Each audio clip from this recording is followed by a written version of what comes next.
தமிழ் மொழி உங்களுக்கு எவ்வளோங்க பிடிக்கும்? எனக்கு ரொம்ப, ரொம்ப பிடிக்கும். என்னோட ரீசென்ட் சார்ட்ஸ்ல ஒரு கமெண்ட் வந்திருந்தது. அது என்ன லேசாக பாதிக்கவும் செஞ்சது. "Why this language sounds so bad" அப்படின்னு எழுதியிருந்தாங்க. ஏன் இந்த மொழி கேட்கறதுக்கு நல்லாவே இல்ல.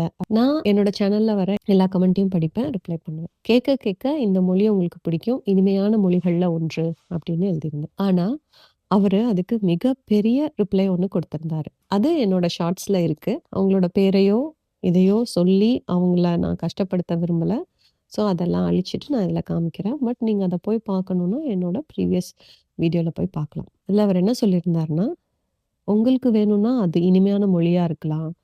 மற்ற மொழிகள் பேசக்கூடியவங்களுக்கு அது இனிமையான மொழிகள் கிடையவே கிடையாது. கண்டிப்பா இல்ல அப்படிங்கிற மாரி பெருசா எழுதியிருந்தாரு. அத படிச்சுட்டு எனக்கு இன்னும் கொஞ்சம் கஷ்டமா தான் இருந்தது. நம்ம பொறந்ததுலேருந்து தாலாட்டு பாட்டு, உணர்ச்சி மிக்க கவிதைகள், தீப்பொறி பறக்கக்கூடிய சொற்பொழிவுகள் இதெல்லாம் கேட்டு தானே நம்ம வளர்ந்துருக்கோம். அது மட்டுமா? இளையராஜா பாடல்கள், திருக்குறள், பாரதியார் பாடல்கள், இன்னும் என்ன என்ன சொல்ல சொல்ல சொல்லிக்கிட்டே இருக்க வேண்டியதான். தொல்காப்பியம். ஐய்யய்யோ! இன்னும் எத்தனையோ! இவ்வளவு ரிச்சான தமிழ் மொழிய பார்த்து, கேட்கறதுக்கு இனிமையா இல்ல அப்படின்னு சொல்றது, நகைப்பூட்டக்கூடியதாக இருந்தாலும், மனச ஏதோ ஒண்ணு பண்ணதாங்க செய்யுது. நமக்கு பரிச்சயம் இல்ல அப்படிங்கிற காரணத்துக்காகவே எந்த ஒரு மொழியும் இனிமை இல்லாம போயிட முடியாது. அதுவும் தமிழ் கண்டிப்பா இல்ல. தமிழ பத்தியோ, இந்தியாவ பத்தியோ யாரு எங்க குறைச்சு பேசினாலும், அது என்னமோ என்னால தாங்கிக்கவே முடியறதில்லங்க. நீங்க என்னைக்காவது தமிழ் மொழி பேசுறதுனாலேயே நீங்களோ, உங்களோட மொழியோ ஜட்ஜ் பண்ணப்படுறதா உணர்ந்திருக்கீங்களா? அப்படி இருக்கும் நேரங்கள்ல என்னதான் செய்வீங்க? எனக்கும் சொல்லுங்க.